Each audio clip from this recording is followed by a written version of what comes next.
Everybody, it's Glenn back in this video to issue a weather warning. It's time to batten down the hatches as it's the Marvel Legends Red Skull BAF Wave Whirlwind. And I know at least one of you is looking forward to this review in the form of Ant-Man aka Bam on Twitter. Yeah, I'm on Twitter. Get me kicking it with the kids. Come give me a follow. On the back of the packaging we see Whirlwind alongside Cottonmouth, who he has been paired with under the banner of Forces of Evil.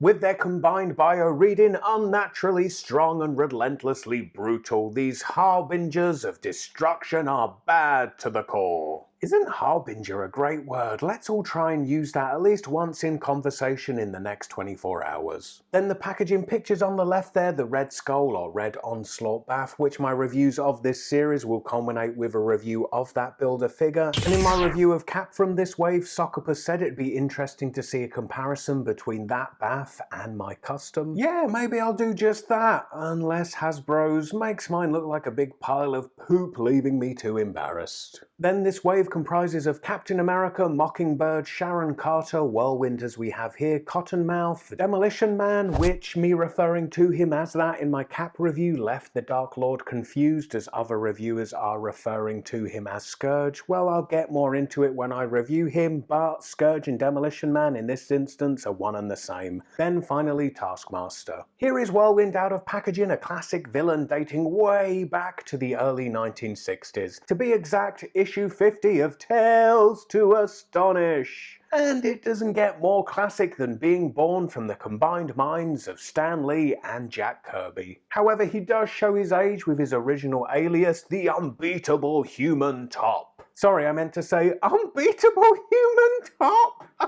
Now, naming a villain that back in the 60s was sincere, representing more innocent times. Today, naming a villain that would make you a joke, with the punchline being the likes of Squirrel Girl defeating you in a single panel. I suppose realizing a name like the Human Top wouldn't exactly strike fear into the heart of your average superhero, so in November 1967 with Avengers 46, he wisely became Whirlwind. But as both of his aliases suggest, he is a mutant gifted with the ability to spin at superhuman speeds, a power made even more deadly by the addition of Sawblade gauntlets. Much of what we see in this figure is from the classic character design of the late 1960s. It's one that endures. Sure, various artists have over the years made changes, none seem to really stick, and the character design always seems to default back to pretty much what we see here. Represented by not only this new Legends one, but also by his recent appearance in the 3 3/4" scale Infinite series, and further back still to his action figure from the Iron Man 90s animated series. However, a costume variant not seen with those is one which you might be familiar with if you played Captain America and the Avengers on the Super Nintendo. There we see as he punches Cap, he sometimes prefers a suns out, guns out look, but more commonly looks like this, which in some comic art it seems the silver suit is chainmail or some other mesh, but with the figure we don't get any of that character specific surface texture detail to the suit, as it reuses the Grim Reaper body, also used in this very wave for Cap, down to the two wearing the same boots, which makes me think the superhero slash supervillain costume store is neutral territory, or to avoid scuffles, heroes shop there Monday through Thursday and villains Friday through Sunday.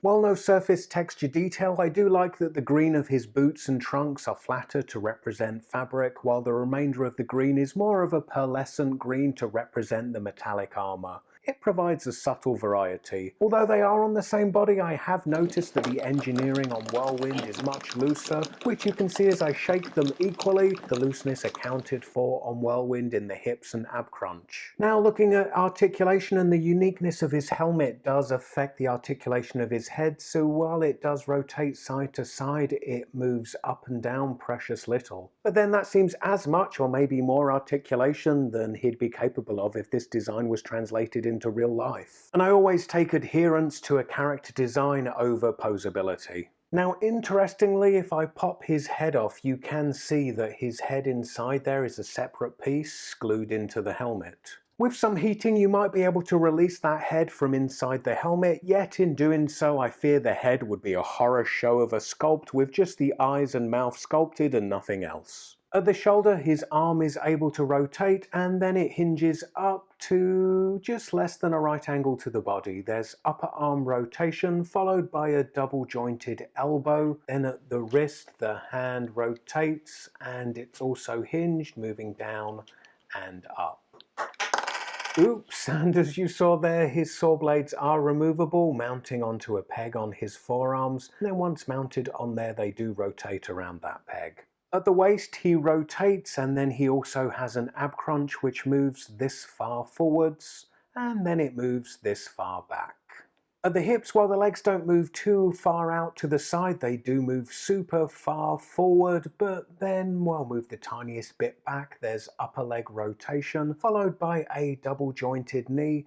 Then at the top of the boots, they rotate there, and at the ankle, the feet hinge backwards and forwards and have that crazy ankle rocker pivot that I love.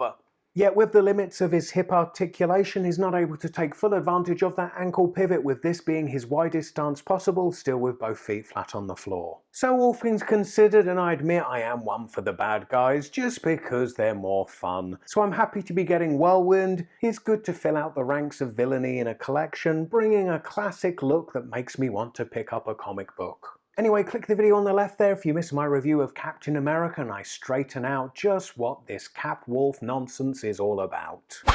And now to answer a couple more questions asked in the comments section of that review. Well, Shield X45, I don't have to take too long to answer your question, as no offense to Mandroid, who's perfectly good, but Arnim Zola's the kind of quirky villain that tickles my fancy. Yes, I have. You know, the Toy Biz comic Giant Man BAF from years back casts a long shadow, not just because of its stature, but because of how flippin' awesome it is. But back to stature, and I guess it depends how big he becomes in the movie. But I'd hope that the BAF is at least 12 inches tall. I think any smaller and it's just gonna look like a weird Marvel Select standing next to Marvel Legends. Anyway, have to go. I'm off to see the Deadpool movie tonight. Hope to see you all next time. Bye.